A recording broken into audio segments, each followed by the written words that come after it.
A warm good afternoon to one and all present here. Before we begin with our session today, let's have a 2-minute silent prayer.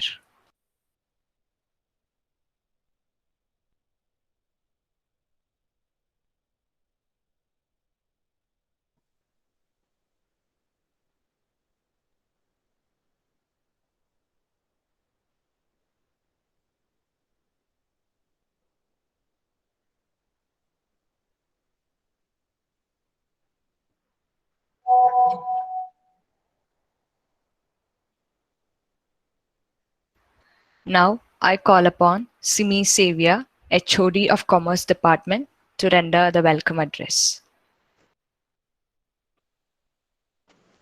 Good afternoon, everyone, and welcome to today's session. We have gathered on this meet as a part of World Food Safety Day Awareness Program. And today we have a webinar on the topic Food Safety in COVID times. In order to provide in-depth knowledge about the day, we have with us Mrs. Shamsia Aman, Food Safety Officer, Thodupuzha Circle. I welcome you, ma'am, to this webinar, and also all my dear students and faculties who are eagerly waiting for the session. Welcome you all, and over to you, ma'am.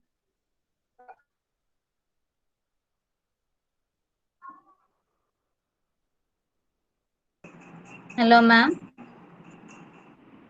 Hello. Yes, thank you so much, Simi, for inviting me. Okay, so today is June 7th, which is observed as World Food Safety Day. So ഞാൻ ഇത്ര നേരം വരെ വേറൊരു ക്ലാസ്സിലായിരുന്നു. So sorry for being late for 15 minutes. ഇനി രാവിലെ മുതൽ ഒത്തിരി ക്ലാസ്സുകളുണ്ടായിരുന്നു, അതായത് ലേറ്റ് ആയത്. So thank you for inviting me for this session. World food safety day 2018 വർഷത്തിലാണ് WHO പറഞ്ഞ വേൾഡ് ഹെൽത്ത് ഓർഗനൈസേഷനും FOA അല്ലെങ്കിൽ ഫുഡ് ആൻഡ് അഗ്രികൾച്ചർ ഓർഗനൈസേഷനും കൂടി ജോയിൻ ആയിട്ട് എല്ലാ വർഷവും June 7 world food safety day ആയിട്ട് ആചരിക്കാൻ തുടങ്ങിയത്. ഇങ്ങനൊരു ദിവസത്തിന് ഇമ്പോർട്ടൻസ് എന്താന്ന് പറഞ്ഞാൽ ഇത്തവണത്തെ world food safety day theme തന്നെ safe food today for a healthy society of tomorrow എന്നുള്ളതാണ് ഇന്നത്തെ ഈ വർഷത്തെ ഫുഡ് സേഫ്റ്റി ഡേയുടെ തീം എന്ന് തന്നെ പറയുന്നത്. സോ നമ്മുടെ കേരളത്തിലുള്ള ഹെൽത്ത് മിനിസ്ട്രിയുടെ അണ്ടർ വരുന്ന ഒരു വകുപ്പാണ് കേരള ഭക്ഷ്യസുരക്ഷാ വകുപ്പ്. ഭക്ഷ്യസുരക്ഷാ വകുപ്പില് നിയമം നടപ്പാക്കാനായിട്ട് ഉള്ള ഉദ്യോഗസ്ഥരാണ് ഭക്ഷ്യസുരക്ഷാ ഉദ്യോഗസ്ഥർ അല്ലെങ്കിൽ ഫുഡ് സേഫ്റ്റി ഓഫീസേഴ്സ്. ഞാൻ തൊടുപുഴയിലെ ഭക്ഷ്യസുരക്ഷാ ഓഫീസറും ഇടുക്കി ജില്ലയിലെ നോഡൽ ഫുഡ് സേഫ്റ്റി ഓഫീസറുമാണ്. അപ്പോ എന്താണ് ഭക്ഷ്യസുരക്ഷ? സുരക്ഷിത ആഹാരം എന്ന് പറഞ്ഞാൽ നമ്മളൊരു ഫുഡ് എന്തൊരു ഫുഡ് കഴിക്കുമ്പോഴും അത് നമുക്ക് ഹെൽത്ത് ഇഷ്യൂസും കോസ് ചെയ്യുന്നില്ല. ഹെൽത്ത് ഇഷ്യൂസ് എന്ന് പറഞ്ഞാൽ നമ്മൾ കേട്ടിട്ടുണ്ട്, ഫുഡ് പോയിസണിങ് അല്ലെങ്കിൽ ഫുഡ് ഇൻഫെക്ഷൻ അല്ലെങ്കിൽ ഫുഡ് അലർജി, ഇങ്ങനത്തെ ഒരു ഹെൽത്ത് ഇഷ്യൂവും കോസ് ചെയ്യുന്നില്ല എന്ന് അഷ്യൂർ ചെയ്യുന്നതിനെയാണ് നമ്മൾ ഭക്ഷ്യസുരക്ഷ അല്ലെങ്കിൽ ഫുഡ് സേഫ്റ്റി എന്ന് പറയുന്നത്. ഇനി ഫുഡ് സേഫ്റ്റി തന്നെ പലതരം കാര്യങ്ങൾ നമ്മൾ അഷ്യൂർ ചെയ്യുമ്പോൾ ഒന്ന് ശ്രദ്ധിക്കേണ്ട പല കാര്യങ്ങളുണ്ട്. ഒന്ന് ഫുഡ് അഡൾട്രേഷൻ നമ്മൾ കേട്ടിട്ടുണ്ടാവും. എക്സാമ്പിൾ പാലിൽ തന്നെ ഒത്തിരി വെള്ളം ചേർക്കുന്നത്, അപ്പൊ പാലിന്റെ ക്വാണ്ടിറ്റിയും കൂടും വെള്ളം ചേർക്കുന്നത്. പിന്നെ മുളക് പൊടിയിൽ ചേർക്കുന്ന മെയിൻ അഡൾട്രേഷൻ ആണ്. ഇഷ്ടികപ്പൊടി ചേർക്കാറുണ്ട്, ആർട്ടിഫിഷ്യൽ കളേഴ്സ് ചേർക്കാറുണ്ട്. പിന്നെ അതിന്റെ മാസ് ഇത്തിരി കൂട്ടാനായിട്ട് ലോ ക്വാളിറ്റി പറഞ്ഞാൽ മുളക് എക്സ്ട്രാക്ഷന്റെ ഒക്കെ വേസ്റ്റ് ആയിട്ടുള്ള ലോ ക്വാളിറ്റി മുളക് അത് ചേർക്കാറുണ്ട്. അങ്ങനെ ലോ ക്വാളിറ്റി സാധനങ്ങൾ ഒരു നല്ല ഫുഡ് പ്രൊഡക്റ്റില് ചേർത്തിട്ട് അതിന്റെ വില ലാഭത്തിനായിരിക്കാം, അല്ലെങ്കിൽ അതിന്റെ ക്വാണ്ടിറ്റി കൂട്ടാനായിരിക്കാം, അല്ലെങ്കിൽ സംതിങ് ബിസിനസ് പർപ്പസിനായിരിക്കാം, ഇങ്ങനെയൊക്കെയുള്ള ഫുഡ് അഡൾട്രേഷൻ ചെയ്യാം. അതിന്റെ കൂടെ തന്നെ നമ്മൾ ഇപ്പോൾ ഫോർ എക്സാമ്പിൾ പറയാം, നമ്മളൊരു ഫുഡ് ഐറ്റം കുക്ക് ചെയ്യാണ്, അത് വേണ്ടത്ര ഊഷ്മാവില് അത് കുക്കായില്ലെങ്കിൽ എന്താ സംഭവിക്കുക? അതിലുള്ള മൈക്രോബിയൽ ലോഡ് പറഞ്ഞാൽ അതിന്റെ ഏതൊരു ഭക്ഷ്യവസ്തുവിലും ഒരു മൈക്രോബിയൽ സൂക്ഷ്മ ജീവാണുക്കൾ മൈക്രോബിയൽ ലോഡ് ഉണ്ടാവും. അതിനെ കുറയ്ക്കാനായിട്ടാണ് ഏത് ഭക്ഷ്യവസ്തു നമ്മൾ കുക്ക് ചെയ്ത് നല്ല താപനിലയിൽ ടെമ്പറേച്ചറിൽ അത് കുക്ക് ചെയ്ത് കഴിക്കണം എന്ന് നമ്മൾ പറയുന്നത്. പക്ഷെ കറക്റ്റ് ആയിട്ടുള്ള ടെമ്പറേച്ചേഴ്സ് മീറ്റ് ചെയ്തില്ലെങ്കിൽ, അല്ലെങ്കിൽ ശരിയായിട്ടുള്ള ടെമ്പറേച്ചറിൽ ഒരു സാധനം നമ്മൾ ട്രാൻസ്പോർട്ട് ചെയ്തില്ലെങ്കിൽ, ഫോർ എക്സാമ്പിൾ ഇപ്പോൾ അന്യ സംസ്ഥാനത്ത് നിന്നൊക്കെ മീൻ വരാറുണ്ട്, തമിഴ്നാട്ടിൽ നിന്നും കർണാടകത്തിൽ നിന്നും ആന്ധ്രയിൽ നിന്നൊക്കെ മീൻ, ഇറച്ചി സ്ലോട്ടർ ചെയ്ത്, കാരണം ഹലാലൊക്കെ സ്ലോട്ടർ ഒക്കെ ചെയ്ത് അന്യ സംസ്ഥാനത്ത് നിന്ന് ഇറച്ചി പോലത്തുള്ള ഭക്ഷ്യവസ്തുക്കളൊക്കെ കറക്റ്റ് ആയിട്ടുള്ള ടെമ്പറേച്ചറിലല്ല ട്രാൻസ്പോർട്ട് ചെയ്തിട്ട് കൊണ്ടുവരുന്നുണ്ടെങ്കിൽ എന്ത് സംഭവിക്കും? അതിൽ മൈക്രോബിയൽ ലോഡൊക്കെ കൂടി അത് കഴിക്കുന്നത് മുഖേന നമുക്ക് പലതരം രോഗങ്ങളും ഭക്ഷ്യജന്യമായിട്ടുള്ള രോഗങ്ങൾ വരാൻ സാധ്യതയുണ്ട്. ഇതിലുപരി നമ്മൾ നമ്മുടെ ദൈനംദിന ജീവിതത്തിൽ കഴിക്കുന്ന ആഹാര ശീലങ്ങൾ, ഞങ്ങള് ഫുഡ് സേഫ്റ്റി ഇടുക്കി ഡിപ്പാർട്ട്മെന്റ് ഏറ്റവും കൂടുതൽ സക്സസ്ഫുള്ളി ലോഞ്ച് ചെയ്ത ഒരു പ്രൊജക്റ്റ് ആണ് each colourless live colourful life. പറഞ്ഞാൽ നമ്മൾ നമ്മുടെ ബേക്കറിയിലൊക്കെ നമ്മൾ ഏതൊരു നല്ലൊരു മൊമെന്റോ വരുമ്പോഴും നമ്മൾ വാങ്ങിക്കുന്ന സാധനങ്ങളാണ് സ്വീറ്റ്സ്, അല്ലെ? ലഡു, ജിലേബി, ഹൽവ പോലത്തെ സ്വീറ്റ്സ്. ഈ സ്വീറ്റ്സിനെയൊക്കെ നമ്മൾ എങ്ങനെയാ അതിന്റെ ക്വാളിറ്റി നിശ്ചയിക്കുന്നത്? അത് നല്ല കളർ വേണം, അല്ലെ? നല്ല കളർ ഉണ്ടായിട്ട് നല്ല തിളങ്ങിയിരിക്കണം, അല്ലെങ്കിൽ അതിന്റെ അർത്ഥം എന്താ? അതിന് ക്വാളിറ്റി ഇല്ലെന്നാ, അല്ലെ? അപ്പൊ നമ്മൾ കണ്ണ് കൊണ്ടാണ് നമ്മൾ ഏതൊരു ഭക്ഷ്യവസ്തുതയും ഏറ്റവും ആദ്യം, നമ്മുടെ ഐസ്ക്രീം ആണെങ്കിൽ പോലും, സ്ട്രോബെറി ഐസ്ക്രീം ആണെങ്കിൽ അത് ഇത്തിരി ആ പിങ്ക് കളർ കുറഞ്ഞാൽ നമ്മൾ എന്താ പറയും? ആ ശരിയാ, നല്ല ക്വാളിറ്റി അല്ലാതെ തോന്നുന്നു, എന്തോ ഒരു പ്രശ്നമുണ്ട്, അല്ലെ? അപ്പൊ നമ്മൾ എന്തൊരു സാധനത്തിന് കളറാണ് ഫസ്റ്റ് പ്രിഫറൻസ് കൊടുക്കാറുള്ളത്. പക്ഷെ നമ്മൾ കളർ നോക്കി ഏതൊരു സാധനത്തിന്റെ ക്വാളിറ്റി നിശ്ചയിക്കാൻ പോയാൽ പണ്ട് ഞങ്ങൾ ഈ പ്രോജക്ട് ഇംപ്ലിമെന്റ് ചെയ്യുന്ന മുമ്പ് വരെ ഉണ്ടായിരുന്ന ഒരു സിസ്റ്റം എന്താന്ന് പറഞ്ഞാൽ, ആർട്ടിഫിഷ്യൽ ആയിട്ടുള്ള സിന്തറ്റിക് ഡൈസ് ഉണ്ട്. പറഞ്ഞാൽ പെട്രോളിയം ബേസ്ഡ് ആയിട്ട് ഉണ്ടാക്കുന്ന ഡൈസ്. അതാണ് ബുഷ് എന്ന് പറഞ്ഞ ബ്രാൻഡിന്റെ ഒക്കെ കളറായിട്ട് വീടുകളിൽ തന്നെ ബിരിയാണി ഉണ്ടാക്കാനൊക്കെ പല വീട്ടമ്മമാർ ഉപയോഗിക്കാറുണ്ട്. ചെറിയ ചെറിയ ടൈഗർ അല്ലെങ്കിൽ ബുഷ് എന്നൊക്കെ പറഞ്ഞ ലേബിൾ ചെയ്ത ചെറിയ ബോട്ടിൽസിലൊക്കെ വരുന്ന റെഡും മഞ്ഞ കളറും ഒക്കെ കളേഴ്സ്. ഈ കളറൊക്കെ ഒരു വട്ടം കഴിച്ചാൽ നമ്മളൊന്നും സംഭവിക്കില്ല. പക്ഷെ നമ്മൾ സ്വീറ്റ്സ് അല്ലെങ്കിൽ ഇങ്ങനത്തെ കളറുകൾ ഉണ്ടാക്കുന്ന ബിരിയാണിയൊക്കെ over A period of time നമ്മൾ ജീവിതകാലം മൊത്തം കഴിക്കുന്നുണ്ട്, അല്ലെ? ഇങ്ങനെയൊക്കെയുള്ള സാധനങ്ങൾ കാഴ്സിനോജനിക്കാണ്, പറഞ്ഞാൽ ക്യാൻസർ പോലത്തെ രോഗങ്ങളൊക്കെ ഉണ്ടാക്കാൻ സാധ്യതയുള്ള ഭക്ഷ്യവസ്തുക്കളാണ്. അപ്പോൾ ആൾക്കാരോട് സ്വീറ്റ്സ് കഴിക്കരുത് അല്ലെങ്കിൽ കുറയ്ക്കുക എന്ന് പറഞ്ഞിട്ട് കാര്യമില്ല. കാരണം നമ്മുടെ കേരളത്തിന്റെ നമ്മുടെ ഇന്ത്യയുടെ തന്നെ ഒരു വലിയൊരു നമ്മുടെ ഒരു പണ്ട് മുതലുള്ള ഒരു പ്രാക്ടീസ് ആണ്. ഒരു ഓസ്പീഷ്യസ് മൊമെന്റ് അല്ലെങ്കിൽ സന്തോഷം വന്നാൽ അല്ലെങ്കിൽ ചെലവ് ചെയ്യാന്നൊക്കെ പറഞ്ഞാൽ പെട്ടെന്ന് നമ്മൾ സ്വീറ്റ്സിലേക്കാണ് പോകാറുള്ളത്.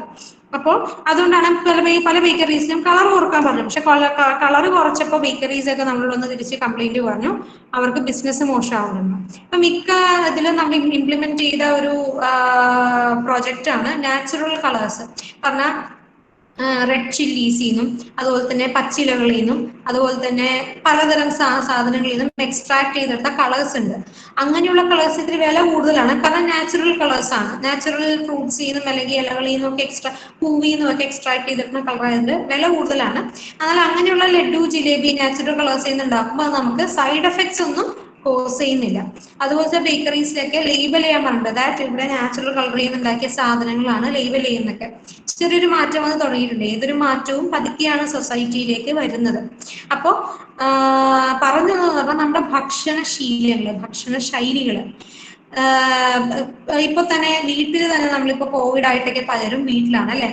ഏറ്റവും കൂടുതൽ പിള്ളേര് വീട്ടിലൊക്കെ ഇരിക്കുമ്പോൾ എന്താ പറയാ, ഫ്രൈഡ് ആയിട്ടുള്ള സ്നാക്സ്, അല്ലെ? അതൊക്കെയാണ് പിള്ളേർ ഏറ്റവും കൂടുതൽ അട്രാക്റ്റഡ് ആവുന്നത്. എന്തുകൊണ്ടാ?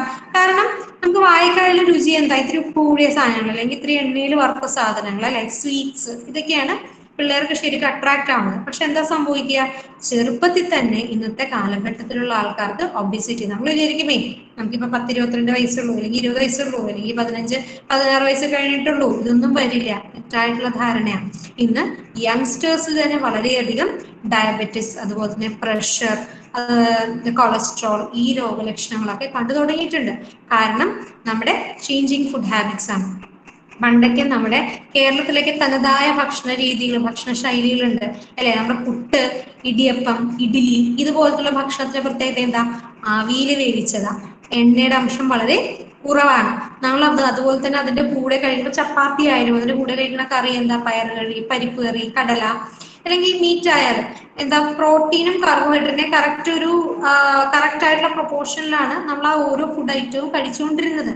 പക്ഷെ ഇന്ന് ജങ്ക് ഫുഡ്സ് അല്ലെങ്കിൽ ഫാസ്റ്റ് ഫുഡ് ഐറ്റം ശൈലികളിലേക്ക് നമ്മൾ പോകുമ്പോൾ, എക്സാമ്പിൾ തന്നെയാണ് ഷവർമ, പിസ്സ, അതുപോലെ തന്നെ കുഴിമന്തി വളരെയധികം ഫേമസ് ആണ്. കുഴിമന്തി, ഷവായി, അൽഫഹാം, ഇങ്ങനെയുള്ള ഫുഡ് ഹാബിറ്റ്സ് ഒക്കെ ചേഞ്ച് ചെയ്യുമ്പോൾ എന്താ സംഭവിക്കുക? ഇതൊക്കെ ഒരിക്കലും കഴിച്ചു അല്ലെങ്കിൽ വൺസ് ഇൻ എ വൈൽ കഴിച്ചതൊന്നും ഒരു ഇഷ്യൂ ഇല്ല. പക്ഷെ ഇപ്പോ ഷവർമ കഴിക്കുമ്പോൾ അല്ലെങ്കിൽ അൽഫഹാം കഴിക്കുമ്പോൾ അതിന്റെ കൂടെ ഒരു ഡിപ്പ് വരാറുണ്ട്. എന്താ? മയണൈസ് അല്ലെ? മയണൈസിന്റെ റെസിപ്പി അറിയാലോ. എന്താ?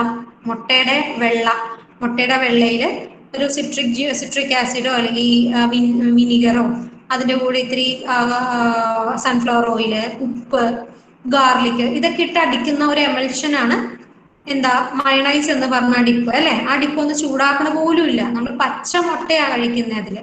അപ്പൊ അതില് മൈക്രോബിയൽ ലോഡ് വളരെയധികം കൂടാൻ സാധ്യതയുണ്ട്. ഇനിയുള്ള ഭക്ഷ്യവസ്തുക്കൾ ഉണ്ടാക്കി 2 മണിക്കൂറിനകം അത് യൂസ് ചെയ്ത് തീർത്തിരിക്കണം.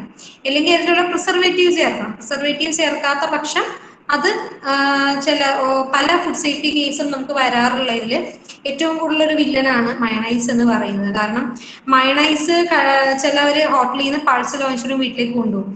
അത് ചിലപ്പോൾ ഉച്ചയ്ക്ക് വാങ്ങിച്ച ഒരു പാഴ്സലായിരിക്കും, കഴിക്കുന്നത് രാത്രി ആയിരിക്കും അല്ലെങ്കിൽ വൈകുന്നേരം ആയിരിക്കും. വീട്ടിൽ കൊണ്ട് അപ്പൊ തന്നെ കഴിക്കില്ല. ഈ മയണൈസ് അടിച്ചു വെച്ചിട്ട് 2-3 മണിക്കൂർ കഴിഞ്ഞിട്ടുണ്ടാവും. അതിൽ ശരിക്കും മൈക്രോബിയൽ ലോഡ് കൂടുതലായിരിക്കും ആ ഒരു ഭക്ഷ്യവസ്തുവിൽ. അത് ഡിപ്പ് ചെയ്ത് കഴിക്കുമ്പോൾ എന്ത് സംഭവിക്കും? എസ്പെഷ്യലി കുട്ടികൾക്കും നമ്മുടെ ഏജുള്ള ആൾക്കാർക്കൊക്കെ അല്ലെങ്കിൽ ഇത്തിരി പ്രായമായിട്ടുള്ള ആൾക്കാർക്കൊക്കെ അത് വയറിന് പിടിക്കണമെന്നില്ല. അപ്പോൾ ചേഞ്ചിങ് ഫുഡ് ഹാബിറ്റ്സിൽ വരുന്ന ഒത്തിരി ഇഷ്യൂസ് നമ്മുടെ സൊസൈറ്റിയിൽ നിന്ന് പ്രതിഫലിക്കുന്ന നമ്മൾ കാണുന്നുണ്ട്. ക്യാൻസർ നമ്മുടെയൊക്കെ അച്ഛനമ്മമാരുടെ ചെറുപ്പത്തിൽ ചോദിച്ചാൽ മതി, അവരോട് ചോദിച്ചു നോക്കിയാൽ മതി. അതൊരിക്കലും ഇന്നത്തെ സൊസൈറ്റിയിൽ എന്താ? ഒരു വീട്ടിൽ ഒരാൾക്ക് തന്നെ ഒന്നെങ്കിൽ ക്യാൻസർ ഉണ്ടാവും, അല്ലെങ്കിൽ ഡയബറ്റിക് ആയിരിക്കും, അല്ലെങ്കിൽ ഹാർട്ട് റിലേറ്റഡ് ഇഷ്യൂസ് ഉണ്ടാവും, അല്ലെങ്കിൽ തൈറോയ്ഡ് ഗ്ലാൻഡിന്റെ ഇഷ്യൂസ് ഉണ്ടാവും. എന്തേലും ഒരു രോഗം ഉറപ്പാണ് അല്ലെ? പണ്ടത്തെ കാലത്തൊക്കെ നമ്മൾ ചെയ്യുന്ന വർക്കിന്റെ എന്താ പറയുക, ശരിക്കും ബോഡി അനങ്ങുന്ന തരത്തിലുള്ള ജോലികളാണ് അന്നത്തെ കാലത്ത് വീട്ടമ്മമാരായാലും അന്നത്തെ കാലത്ത് സ്ത്രീകളും പുരുഷന്മാരായാലും ചെയ്ത് ഒത്തിരി നടക്കുമായിരുന്നു എന്നൊക്കെ. പക്ഷെ ഇന്ന് കുറ്റം പറയാൻ പറ്റില്ല. ഈവൻ ഇൻക്ലൂഡിങ് ഞാൻ ഒരു ബിസി ലൈഫ് ജീവിക്കുന്ന ഒരാളല്ലേ, നമുക്ക് ഫാസ്റ്റ് ഫുഡ് ലൈഫിലേക്ക് മാറിയേ പറ്റൂ. ഓക്കെ, മാറുക. പക്ഷെ നമ്മൾ എന്ത് ചെയ്യുക? നമ്മുടെ ജീവിതത്തിൽ ശരിയായ ഭക്ഷണശീലത്തിനോടൊപ്പം തന്നെ വ്യായാമം കൂടി കൂട്ടാൻ ശ്രമിക്കുക. എന്താന്ന് പറഞ്ഞാൽ ശരിയായിട്ടുള്ള സുരക്ഷിതമായിട്ടുള്ള ആഹാരത്തിന്റെ കൂടെ തന്നെ ഇമ്പോർട്ടന്റ് ആണ് ന്യൂട്രീഷ്യസ് ആയിട്ടുള്ള ഒരു ഡയറ്റ് കൂടി നമ്മൾ ഇൻക്ലൂഡ് ചെയ്യുക എന്ന് പറയുന്നത്. കുട്ടികൾക്ക് സ്നാക്സ് വീട്ടിൽ തന്നെ മാക്സിമം ഉണ്ടാക്കി കൊടുക്കാൻ ശ്രദ്ധിക്കുക. പലഹാരങ്ങളായാലും ഓയിൽ കണ്ടന്റ് കുറവായിട്ടുള്ള ഭക്ഷ്യവസ്തുക്കൾ കൂടുതൽ കഴിക്കുക. എന്താന്ന് പറഞ്ഞാൽ നമുക്ക് ഇന്നൊക്കെ ഒരു തമാശയായിട്ട് തോന്നും അല്ലെ, ഈ എന്താ ഓയിൽ ഫാറ്റ് അല്ലെങ്കിൽ ഓയിൽ കുറവായിട്ടുള്ള സാധനങ്ങൾ കഴിക്കുക. ഇപ്പോൾ ചെറുപ്രായം എന്നൊക്കെ തോന്നും. പക്ഷെ ഇപ്പോ ചെറുപ്രായക്കാരാണ് കൂടുതലും രോഗത്തിന് ഒത്തിരി പ്രമേഹം അഥവാ അല്ലെങ്കിൽ ഡയബറ്റിക് ആയിട്ടുള്ള അല്ലെങ്കിൽ പ്രഷർ സംബന്ധമായിട്ടുള്ള അല്ലെങ്കിൽ കൊളസ്ട്രോൾ സംബന്ധമായിട്ടുള്ള തൈറോയിഡ് സംബന്ധമായിട്ടുള്ള അതുപോലെ തന്നെ പെൺപിള്ളേരിൽ ഏറ്റവും കൂടുതൽ കണ്ടുവരുന്ന രോഗാവസ്ഥയാണ് PCOS അഥവാ PCOD അല്ലെ? അവരുടെ മെൻസ്ട്രുവൽ സൈക്കിളിനെ അഫക്റ്റ് ചെയ്യുന്ന ഒരു രോഗമാണ് PCOD. ചേഞ്ചിങ് ഫുഡ് ഹാബിറ്റ്സും വ്യായാമത്തിന്റെ ഒക്കെ കുറവ് മൂലമാണ് ഇത്തരം രോഗങ്ങൾ നമ്മുടെ സൊസൈറ്റിയിൽ പ്രിവൈൽ ചെയ്ത് നിൽക്കുന്നത്. അപ്പോ ഇത്തരം രോഗത്തിനോടൊക്കെ നമുക്ക് ചേർത്ത് നിൽക്കണമെങ്കിൽ എന്ത് ചെയ്യണം? ഫുഡ് ഹാബിറ്റ്സ് നമ്മൾ കറക്റ്റായിട്ട് മെയിൻറ്റെയിൻ ചെയ്ത് കൊണ്ടുപോകണം. അതുപോലെ തന്നെ വ്യായാമം ജീവിതത്തിന്റെ ഒരിക്കലും വിട്ടുമാറാൻ പറ്റാത്ത ഒരു ഘടകമാക്കി നമ്മൾ മാറ്റണം. ഇപ്പൊ കോവിഡ് ആയിട്ട് തന്നെ വീട്ടിലിരിക്കുമ്പോൾ കൂടുതലും ഫ്രൂട്ട്സും വെജിറ്റബിൾസും പ്രതിരോധ ശേഷി നമുക്ക് തരാൻ പാകത്തിനുള്ള ഫ്രൂട്ട്സും വെജിറ്റബിൾസും കൂടുതലും ഡയറ്റിൽ ഇൻക്ലൂഡ് ചെയ്യാം. സ്നാക്കിംഗ് ഹാബിറ്റ്സ് മാക്സിമം കുറച്ച് ചെയ്യുക. ഇപ്പോൾ ഹോം മെയ്ഡ് കേക്ക്സ് ഒക്കെ വളരെയധികം പോലെ മുളച്ചു വരുന്നുണ്ട് എല്ലായിടത്തും. കേക്കൊക്കെ കൂടുതൽ തിരുമ്പോൾ എന്താ സംഭവിക്കാം? ക്രീം അല്ലെ, ഫ്രോസ്റ്റിംഗ് ക്രീം ഒക്കെ നമ്മൾ കഴിക്കുന്നത് മൂലം നമ്മുടെ ശരീരത്തിൽ ഫാറ്റിന്റെ അംശമാണ് കൂടുന്നത്. കഴിഞ്ഞ തവണ തന്നെ കോവിഡ് കഴിഞ്ഞിട്ട് ജോലിക്കൊക്കെ തിരിച്ചു വരുമ്പോൾ ഞങ്ങൾ കണ്ട ഒരു സാധനം എന്ന് പറഞ്ഞാൽ മിക്കവരും തടിച്ചാ വന്നേക്കുന്നത്. എന്താ? വീട്ടിലിരുന്ന് വ്യായാമമില്ല, വീട്ടിൽ തന്നെ ഇരിക്കുക, ഒരു ഹോളിഡേ മൂടാ പലവരും. ശരിക്കും ഫുഡൊക്കെ കഴിച്ചിട്ട് കൊഴുപ്പിന്റെ അംശമൊക്കെ ശരീരത്തിൽ കൂട്ടിയാണ് വന്നേക്കുന്നത്. ഒത്തിരി പേർക്ക് ഡയബറ്റിക് ആയി അങ്ങനെ തന്നെ. എന്താ റീസൺ എന്ന് പറഞ്ഞാൽ വീട്ടിൽ തന്നെ നമ്മൾ പുറത്തുനിന്ന് പാക്ഡ് ഫുഡ് ഐറ്റംസ് ഒത്തിരി കഴിക്കുന്നുണ്ട്. ഈ പാക്ഡ് എസ്പെഷ്യലി പുറത്തുനിന്ന് വാങ്ങിക്കുന്ന അച്ചാറ്, സോസ്, ഡിപ്സ്, ഇതിലൊക്കെ പലതരം പ്രിസർവേറ്റീവ്സ് ചേർക്കുന്നുണ്ട്. ഇത്തരം പ്രിസർവേറ്റീവ്സ് നമ്മുടെ രോഗപ്രതിരോധ ശേഷി എന്താ നമുക്ക് ഒരിക്കലും ഒരു രോഗത്തെ പ്രതിരോധിക്കാനുള്ള ഒന്നും ഇത് നമുക്ക് പ്രൊവൈഡ് ചെയ്യുന്നില്ല. അതിലുപരി ഇത് പരിധി കൂടുതൽ നമ്മുടെ ശരീരത്തിൽ പോവുകയാണെങ്കിൽ നമുക്ക് പലതരം life style diseases, diabetic, cholesterol പോലത്തെ ലൈഫ് സ്റ്റൈൽ ഡിസീസസും നമുക്ക് സമ്മാനിക്കും.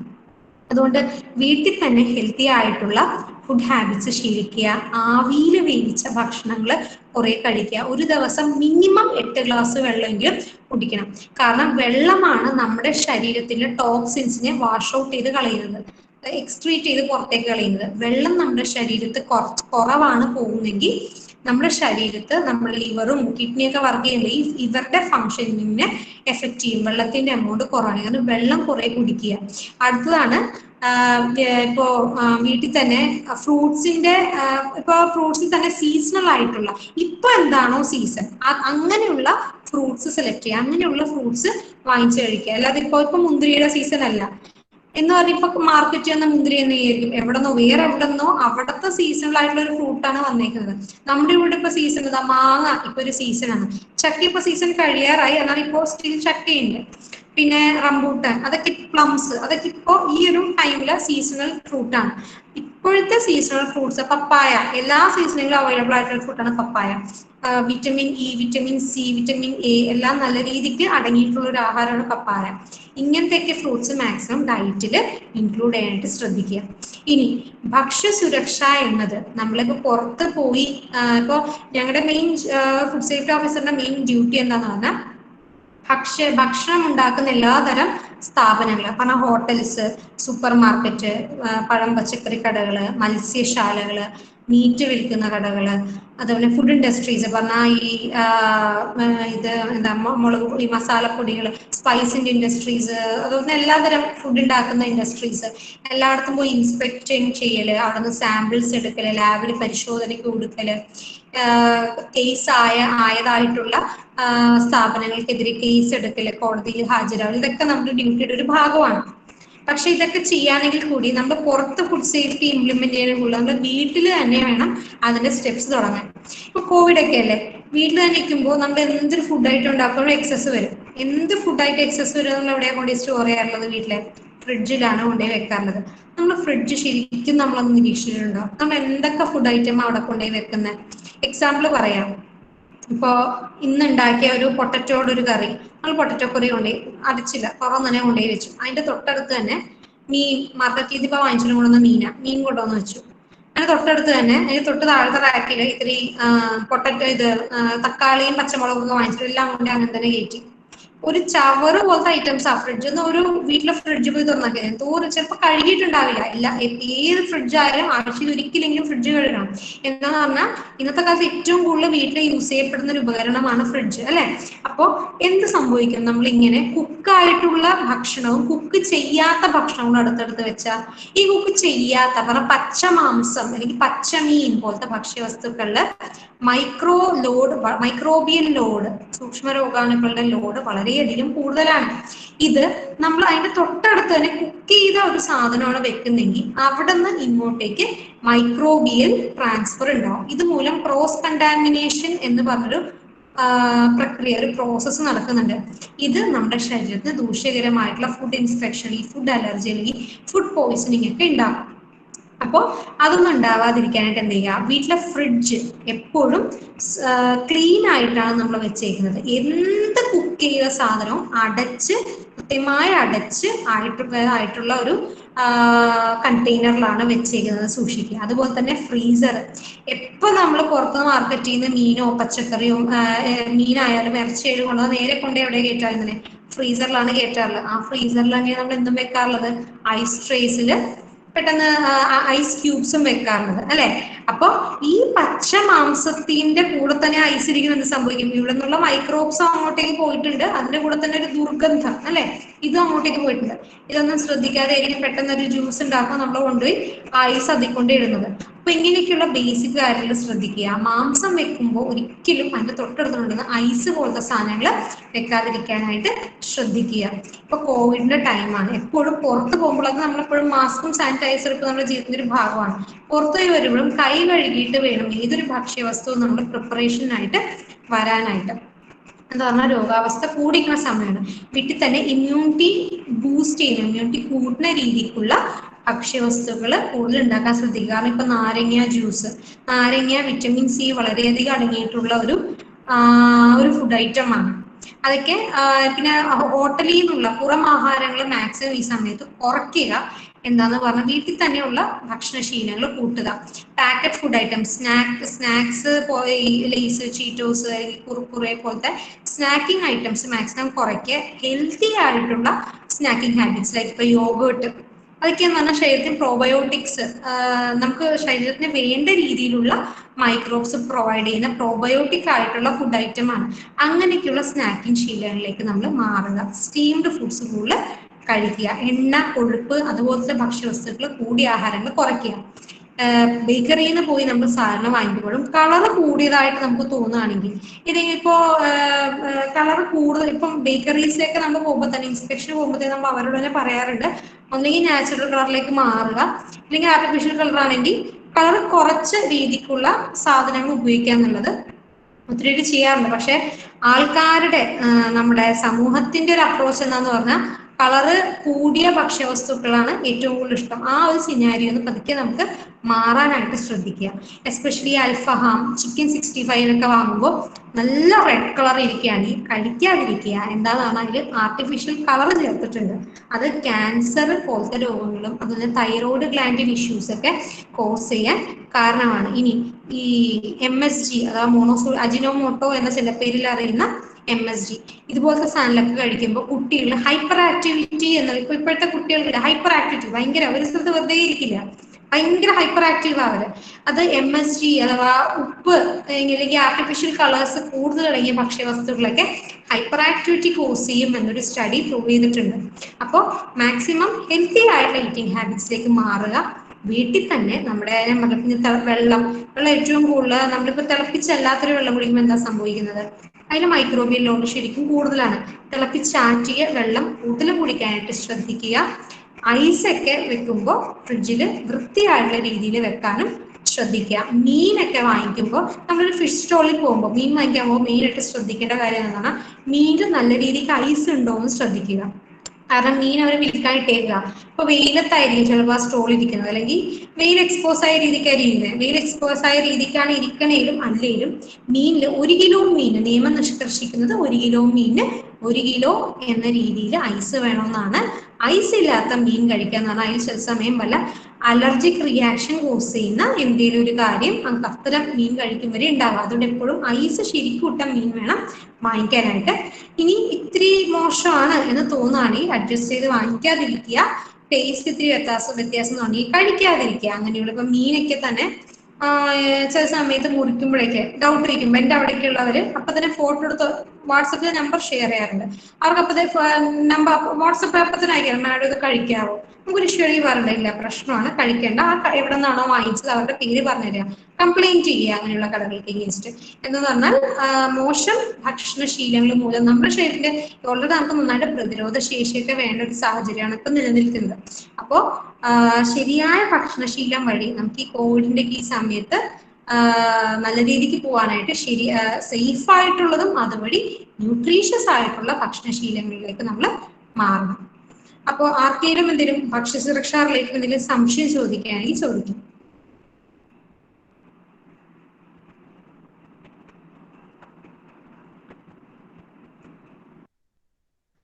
സ്റ്റുഡൻസ് ആർക്കെങ്കിലും സംശയം ഉണ്ടെങ്കിലും ഒന്ന് ചോദിക്കാം കേട്ടോ.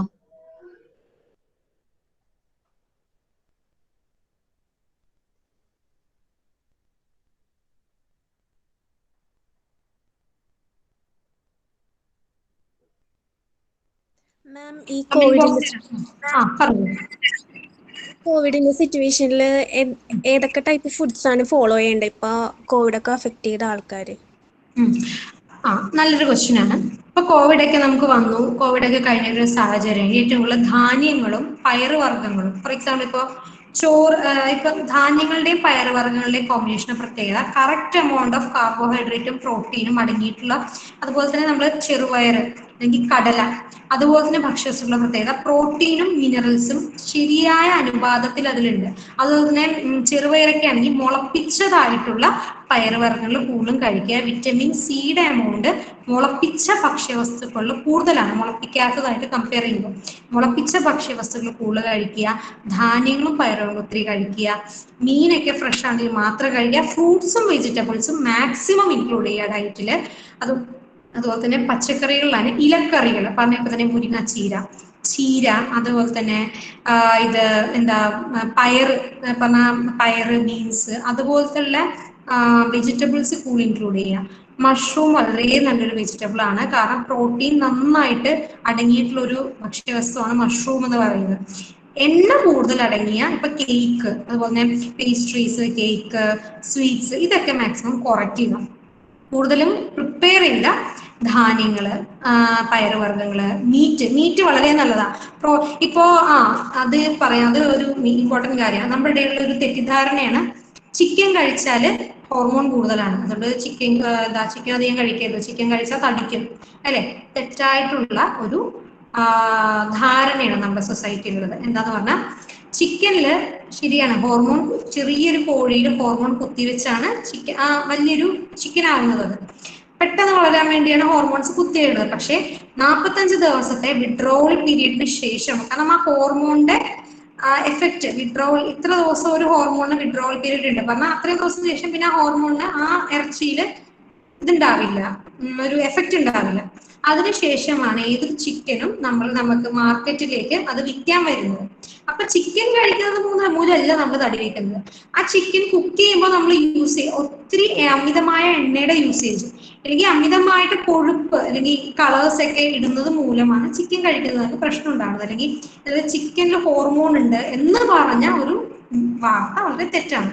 അപ്പൊ ഇറച്ചി തന്നെ റെഡ് മീറ്റ് മാക്സിമം കുറച്ച് യൂസ് ചെയ്യുക. റെഡ് മീറ്റ് എന്ന് പറഞ്ഞാൽ ഇപ്പോൾ ഫോർ എക്സാമ്പിൾ ബീഫിന്റെ പ്രശ്നം എന്ന് പറഞ്ഞാൽ അതില് റെഡ് മീറ്റ് ആണത്. അതുപോലെ തന്നെ അതില് കൊഴുപ്പിന്റെ അംശം, കൊളസ്ട്രോളിന്റെ അംശം വളരെ കൂടുതലാണ്. അപ്പൊ കൊഴുപ്പിന്റെ അംശം കുറഞ്ഞ രീതിയിലുള്ള ഭക്ഷ്യാഹാരങ്ങൾ കഴിക്കാനായിട്ട് ശ്രദ്ധിക്കുക. അടുത്തൊരു തെറ്റായ ധാരണ നമ്മുടെ സൊസൈറ്റിയിലാണ്, നമുക്കിപ്പോ വീട്ടിൽ തന്നെ അമ്മക്ക് തോന്നുക കൊളസ്ട്രോൾ ഇത്തിരി കൂടി, ബ്ലഡ് വെസലിൽ കൊളസ്ട്രോൾ കൂടി, അപ്പൊ തന്നെ എന്ത് ചെയ്യും, ആദ്യം മുതലേ വീട്ടില് വെളിച്ചെണ്ണ ഉപയോഗിക്കേണ്ട, സൺഫ്ലവർ ഓയിൽ ഉപയോഗിച്ചാൽ മതി. എന്തെങ്കിലും വ്യത്യാസമുണ്ടോ? രണ്ടിലും ഒരു വ്യത്യാസവും ഇല്ല. എന്ത് സാധനങ്ങളാണോ കോക്കനട്ട് ഓയിലുള്ളത് അത് തന്നെയാണ് സൺഫ്ലവർ ഓയിലും പാം ഓയിലും ഉള്ളത്. പക്ഷേ കോക്കനട്ട് ഓയിൽ അഥവാ വെളിച്ചെണ്ണ ഇത്തിരി കൂടി ശരീരത്തിന് ന്യൂട്രീഷ്യസ് ആണ്. കാരണം ലോറിക് ആസിഡ് എന്ന് പറഞ്ഞൊരു ഫാറ്റി ആസിഡ് ഉണ്ട് വെളിച്ചെണ്ണയിൽ. ലോറിക് ആസിഡ് നമ്മുടെ ശരീരത്തിലെ ബ്രെയിൻ ഡെവലപ്മെന്റിനും അതുപോലെ തന്നെ നമ്മുടെ സ്കിന്നിന്റെ പല ഹെൽത്തിനൊക്കെ വളരെ നല്ലതാണ് ലോറിക് ആസിഡ്. അത് വെളിച്ചെണ്ണയിലാണ് ഏറ്റവും കൂടുതൽ അടങ്ങിയിട്ടുള്ളത്. വെളിച്ചെണ്ണ വെളിച്ചെണ്ണയിൽ തന്നെ ചക്കിലാട്ടിയ വെളിച്ചെണ്ണകൾ ഇത്തിരി കൂടി ഇപ്പോ നമ്മള് സാമ്പിൾ എടുത്ത് അയക്കുമ്പോഴൊക്കെ ഇത്തിരി നല്ലത് ചക്കിലാട്ടിയ വെളിച്ചെണ്ണകളാണ്. അപ്പൊ അങ്ങനെയൊക്കെയുള്ള വെളിച്ചെണ്ണയിൽ തന്നെ പാകം ചെയ്ത ഫുഡ്സ് മാക്സിമം കഴിക്കുക. പക്ഷെ ഇപ്പോൾ നോർത്ത് ഇന്ത്യൻ ബേസ്ഡ് ഫുഡ്സ് ഒക്കെ നമ്മൾ ഉണ്ടാക്കണമെങ്കിൽ നമുക്ക് ഇത്തിരി കൂടി സൺഫ്ലവർ ഓയിലേക്ക് യൂസ് ചെയ്യേണ്ടി വരും. നമ്മൾ തനതായിട്ടുള്ള എണ്ണകളും അതുപോലെ തന്നെ ഭക്ഷ്യാഹാരങ്ങളും കൂടുതൽ ഇൻക്ലൂഡ് ചെയ്യാൻ നോക്കുക. സ്റ്റീംഡ് ഫുഡ്സ്, ആവിയിൽ വേവിച്ച ഭക്ഷണങ്ങൾ, പുട്ട്, ഇടിയപ്പം, അതുപോലെ ആവിയിൽ വേവിച്ച ആഹാരങ്ങൾ കൂടുതലും കഴിക്കാനായിട്ട് ശ്രദ്ധിക്കുക. അടുത്ത ക്വസ്റ്റ്യൻ, ഫുഡ്സ് അവോയ്ഡ് ചെയ്യുന്നത്. അടുത്തൊരു ക്വസ്റ്റ്യൻ വന്നത്, what are the foods to be avoided? ഫുഡുകൾ മാക്സിമം കൊഴുപ്പ്, ജങ്ക് ഫുഡ്സ് എന്ന് നമ്മൾ കേൾക്കാറില്ലേ, ഫാസ്റ്റ് ഫുഡ്സ് പറഞ്ഞാൽ ഇപ്പോൾ KFC, burger, pizza, once in a while issue ഇല്ല. എപ്പോഴെങ്കിലും നിങ്ങൾക്ക് കഴിക്കാൻ തോന്നി, ഇപ്പൊ മാസത്തിൽ അല്ലെങ്കിൽ 2 മാസത്തിൽ ഇപ്പൊ കഴിക്കാൻ ഒരു കൊതി തോന്നി, ഇഷ്യൂ ഇല്ല. പക്ഷെ നമ്മൾ ആഴ്ചയിൽ ഒരിക്കലൊക്കെ അതൊരു ശീലമാക്കുകയാണെങ്കിൽ നമ്മുടെ ശരീരത്തിൽ ബാഡ് കൊളസ്ട്രോളിന്റെ ലെവൽ കൂട്ടാനും അത് നമ്മളെ പല രീതിക്കുള്ള നമ്മുടെ ഹെൽത്ത് ഇഷ്യൂസ്, ഇപ്പൊ കോവിഡിന്റെ പ്രത്യേകത എന്താ, കോവിഡ് നമുക്ക് വന്നതോളം നമ്മൾ മരിക്കാനൊന്നും പോകുന്നില്ല. പക്ഷെ നമുക്ക് വേറെ ഒരു രോഗാവസ്ഥ നമ്മുടെ ശരീരത്തിലുള്ള ഒരാളാണെങ്കിൽ അതിന് കോവിഡിന്റെ ആ ഒരു അവസ്ഥയെ പ്രതിരോധിക്കാനുള്ള ശക്തി നമ്മുടെ ശരീരത്തിന് ഉണ്ടാവില്ല. അപ്പോഴാണ് അത് നമുക്ക് ഇഷ്യൂ ആവുന്നത്. സോ എന്ത് ചെയ്യുക, ശരീരത്തിന് പ്രതിരോധ ശേഷി മെയിൻറ്റെയിൻ ചെയ്യാനായിട്ട് ശരിയായ ആഹാര രീതികൾ നമ്മൾ പ്രാക്ടീസ് ചെയ്യുക. മാം, ഇപ്പൊ ഒരു ഫേക്ക് ന്യൂസ് ആണെന്ന് തോന്നുന്നു, ബ്ലാക്ക് ഫംഗസ് ഒക്കെ ബ്രെഡിൽ നിന്നാണ് വന്നതെന്നൊക്കെ പറയുന്നത്. അതിൽ എത്രത്തോളം കറക്റ്റ് ആയിട്ട് പറയാൻ പറ്റും? അതൊരു തെറ്റായിട്ടുള്ള ഒരു വാർത്തയാണ്. ബ്ലാക്ക് ഫംഗസ് എന്ന് പറഞ്ഞാൽ മ്യൂക്കർ എന്ന് പറഞ്ഞ ഒരു ഫംഗൽ ഫാമിലിയിൽപ്പെട്ട ഒരു ഫംഗസ് ആണ് ബ്ലാക്ക് ഫംഗസ് ഉണ്ടാകുന്നത്. ബ്രെഡിലും ആ ബ്ലാക്ക് നിറത്തിലുള്ളത് കാണപ്പെടുന്ന ഫംഗസ് തന്നെ ഉണ്ടാക്കുന്നതാണ്. അതുകൊണ്ട് തന്നെയാണ് യൂസ് ബൈ ഡേറ്റ് കഴിഞ്ഞ ബ്രെഡ് ഉപയോഗിക്കരുത്. ഏതൊരു ബ്രെഡ് ഐറ്റം അല്ലെങ്കിൽ ഹാഫ് കുക്ക്ഡ് ചപ്പാത്തി അല്ലെങ്കിൽ പാല് തന്നെ ആയിക്കോട്ടെ, അതില് യൂസ് ബൈ ഡേറ്റ് എന്നൊരു ഡേറ്റ് പാക്കറ്റിന്റെ സൈഡിൽ എവിടെയും കുഞ്ഞായിട്ട് എഴുതിയിട്ടുണ്ടാവും. ആ ഡേറ്റിന് ശേഷം ഉപയോഗിക്കരുത്, ഫംഗസ് വരുന്നതാണ്. പക്ഷെ അതും ഈ കോവിഡ് മൂലം വരുന്ന ബ്ലാക്ക് ഫംഗസ് ആയിട്ടും ഒരു ബന്ധവുമില്ല. രണ്ടും രണ്ട് തരം ഫംഗസുകളാണ്. അത് മ്യൂക്കറും ഇത് ആസ്പെർജില്ലസ് എന്ന് പറഞ്ഞ വേറൊരു സ്പീഷീസും ആണ്. രണ്ടും ഒരു ബന്ധമില്ല, തെറ്റായിട്ടുള്ളൊരു ഫേക്ക് ന്യൂസ് ആണ്.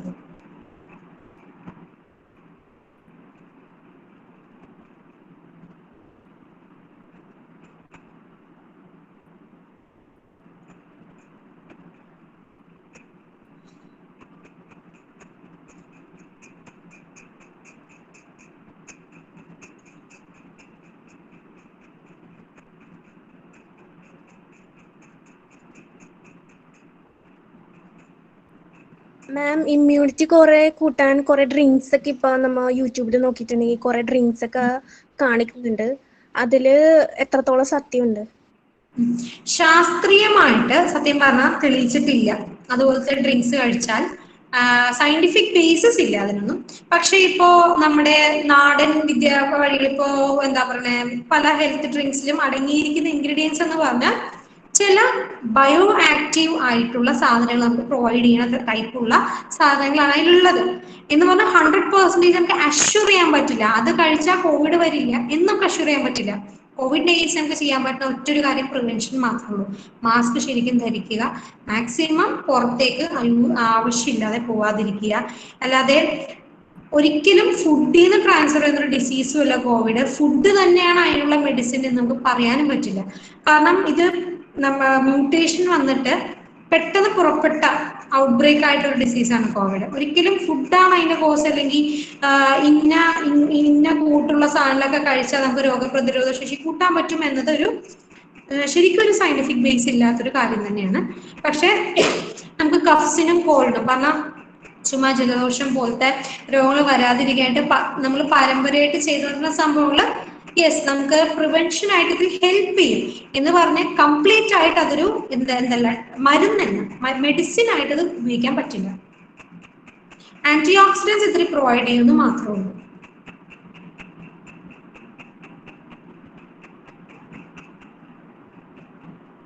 ഇപ്പോ വാക്സിൻ ഒക്കെ എടുത്തിട്ട് കുറെ പേര് ഹാർട്ട് അറ്റാക്ക് ഒക്കെ വന്ന് മരിക്കുന്നുണ്ട്. അപ്പൊ വാക്സിൻ സേഫ് ആണോ അല്ലയോ?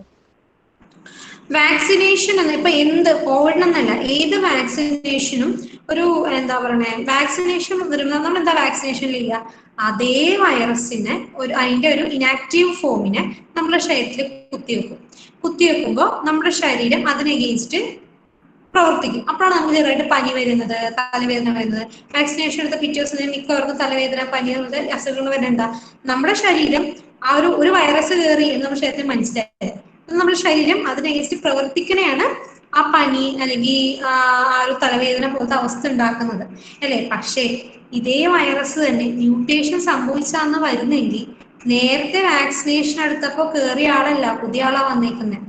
മനസ്സിലായില്ലേ? ഇപ്പൊ കോവിഡ് വാക്സിനേഷൻ എഫക്റ്റീവ് എന്നല്ല, വളരെ എഫക്റ്റീവ് ആണ്. കാരണം നമ്മുടെ ഇപ്പൊ കോവിഡ് എടുത്ത വാക്സിനേഷൻ എടുത്ത പലവർക്കും തന്നെ ഇപ്പൊ ഞങ്ങളൊക്കെ ഫീൽഡിൽ ഇറങ്ങുന്ന ആൾക്കാരാണ്. ഞങ്ങളെ food safety officers, police, excise department, forest, health, ഞങ്ങളൊക്കെ ശരിക്കും ഫീൽഡിൽ ഇറങ്ങുന്ന ആൾക്കാരാണ്. ഞങ്ങൾക്കൊക്കെ എനിക്കൊക്കെ ഒരു പരിധി വരെ ഹെൽപ്പ് ചെയ്തേക്കുന്നത് വാക്സിനേഷൻ ആണ്. കാരണം 2 ഡോസ് വാക്സിനേഷൻ എടുത്തതിന് ശേഷം എന്താ ഒരു പരിധി വരെ നമുക്ക് നമ്മുടെ ശരീരം തന്നെ ഒരു പ്രതിരോധ ശേഷി ഉണ്ടാക്കും. വാക്സിനേഷൻ എടുത്ത് നമ്മുടെ ശരീരം ഒരു പനി അല്ലെങ്കിൽ ജലദോഷം വരുത്തുമ്പോൾ അല്ലെങ്കിൽ തലവേദന വരുത്തുമ്പോൾ നമ്മുടെ ശരീരത്തിൽ ഒരു ആന്റിബോഡിയാണ് ഉണ്ടാക്കുന്നത്. അടുത്ത സമയത്തും സെയിം ഈ വൈറസ് നമ്മുടെ ശരീരത്തിൽ വരുമ്പോൾ ഉണ്ടാക്കി വെച്ച ആന്റിബോഡിയാണ് അതിനഗേൻസ്റ്റ് ഉപയോഗിച്ച് നമുക്ക് രോഗം വരാതെ ശ്രദ്ധിക്കുന്നത്. പക്ഷേ വൈറസിന് എന്തെങ്കിലും മ്യൂട്ടേഷൻ വന്നത് നമ്മുടെ കൺട്രോളിലുള്ള ഒരു കാര്യമല്ല. മ്യൂട്ടേഷൻ വരുന്നത് വരാത്തത് വൈറസ് ഏത് നിമിഷവും ബാക്ടീരിയക്ക് പെട്ടെന്ന് മ്യൂട്ടേഷൻ വരില്ല. പക്ഷെ കോവിഡ് ഒരു വൈറസ് ആണ് ഉണ്ടാക്കുന്നത്. വൈറസ് പെട്ടെന്ന് തന്നെ ജനിതക മാറ്റം വന്ന് മ്യൂട്ടേഷൻ സംഭവിക്കുന്ന ഒന്നാണ്. അപ്പോൾ വൈറസിന് മ്യൂട്ടേഷൻ വന്നാൽ ഒബ്വിയസ്ലി വാക്സിനേഷൻ 100% ഫലപ്രദമാവണമെന്നില്ല. അതുപോലെ അവരിലും ഇപ്പോൾ വാക്സിനേഷൻ എടുത്ത രോഗമില്ലെങ്കിലും ശരിയായിട്ടുള്ള ആഹാരശീലങ്ങൾ എടുക്കാതെ പിന്നെയും നമുക്കിപ്പോൾ ഡയബറ്റീസ് അല്ലെങ്കിൽ ഹാർട്ട് ഡിസീസസ് ഉള്ളവരൊക്കെ ഈ കോവിഡ് പോലത്തെ അവസ്ഥയൊക്കെ വന്നാൽ കോവിഡ് വരുമ്പോൾ മെയിൻലി സംഭവിക്കുന്നത് നമ്മുടെ ലങ്സിന് ബ്രീത്തിങ് ഇഷ്യൂ ആണ് വരുന്നത്. അപ്പൊ അതുമൂലം നമുക്ക് ഹാർട്ട് അറ്റാക്ക് അല്ലെങ്കിൽ ഹാർട്ട് സംബന്ധമായിട്ടുള്ള രോഗങ്ങൾ കൂടി നമുക്ക് ഡെത്തിലേക്ക് പോകും. അപ്പോൾ വാക്സിനേഷൻ എഫക്റ്റീവ് ആണ്. ഇപ്പൊ യങ്സ്റ്റേഴ്സിനും വരുന്നുണ്ട് കോവിഡ്. പക്ഷെ ആഹാരശീലങ്ങൾ, ശരിയായ ആഹാരശീലങ്ങളോടൊപ്പം വാക്സിനേഷനും പ്രിവെൻഷൻ എന്ന് പറഞ്ഞാൽ കറക്റ്റ് ആയിട്ട് മാസ്ക് ധരിക്കല്, സാനിറ്റൈസർ ഇട്ട് കൈ തേയില്, ഫിസിക്കൽ ഡിസ്റ്റൻസിങ് ശരിക്കും മെയിൻറ്റെയിൻ ചെയ്യല്. മെയിൻലി ഗ്യാതറിങ്സിനൊന്നും പോവാതിരിക്കുക. ഫ്രണ്ടിന്റെ കല്യാണമാണ് അല്ലെങ്കിൽ ഫ്രണ്ടിന്റെ എന്തെങ്കിലും ആവശ്യമാണെങ്കിൽ പോലും റിലേറ്റീവിന്റെ കാര്യങ്ങൾ പോലും പുറത്തേക്ക് മാക്സിമം ഗ്യാതറിങ്സിൽ പോവാതിരിക്കുക. പ്രിവെൻഷൻ ആണ് നമുക്ക് ഏറ്റവും കൂടുതൽ ചെയ്യാൻ പറ്റുന്ന ഒരു വിദ്യ.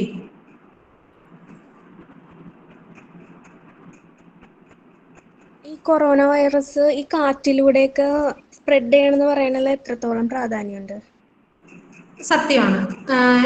എയർ സ്പ്രെഡിങ് ഉണ്ട് എന്ന് കണ്ടുപിടിച്ചിട്ടുണ്ട് റീസെന്റ് ആയിട്ട്. കാരണം ഇപ്പൊ നമ്മൾ തുമ്മുകയോ അല്ലെങ്കിൽ കോവിഡ് ഉള്ള ഒരു ഏരിയയിൽ എയർ ബോൺ ആയിട്ട് അത് സ്പ്രെഡ് ആവുന്നുണ്ട്. ഇപ്പൊ വാക്സിനേഷൻ എടുത്തവർക്കാണെങ്കിൽ ഈ ഒരു പരിധി വരെ അത് നമുക്കത് തടുത്തു നിർത്താനായിട്ട് സാധിക്കും. പക്ഷേ ഇപ്പൊ എയർ സ്പ്രെഡ് ഉള്ള ഒരു ഏരിയ ആണെങ്കിൽ നമുക്ക് ചെയ്യാൻ പറ്റുന്ന ഒരു കാര്യം മാസ്കുകൾ ഇടുക. ഇപ്പൊ വീടിന് ചുറ്റും തന്നെ ഒത്തിരി കോവിഡ് രോഗികളുള്ള ഒരു അവസ്ഥയാണെങ്കിൽ വീട്ടിന് അവിടെ പുറത്തിറങ്ങുമ്പോൾ തന്നെ മാസ്ക് ഇടാൻ ശ്രദ്ധിക്കുക. അധികം പുറത്തേക്ക് ഇറങ്ങാതെ നോക്കുക. എയർ സ്പ്രെഡിങ് ഇപ്പൊ ഉണ്ട്, അതൊരു വസ്തുതയാണ്.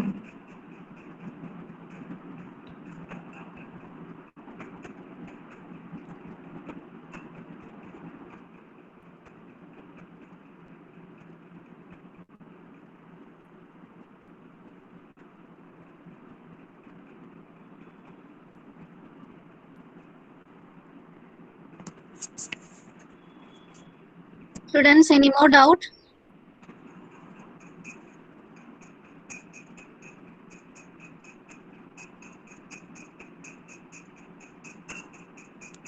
So thank you, ma'am. Now I call upon Roshlyn W. to deliver the vote of thanks. A warm good afternoon, one and all present here. It's my pleasure and honor to deliver the vote of thanks. First of all, I would like to thank our guest of honor, resource person, Mrs. Shamsia Aman, Food Safety Officer, Todupura Circle, for providing informative and hopeful section. Next, I would like to thank Professor Simi Xavier, HOD of Commerce Department, for hosting this event. Last but not least, I thank my teachers and my friends to make the event meaningful one. Thank you all. Thank you for inviting me for this session. It was a very wonderful session. Thank you. Thank you, ma'am. Thank you. Okay, students, all of you may leave now. I have already taken attendance for all who are present here. Thank you all.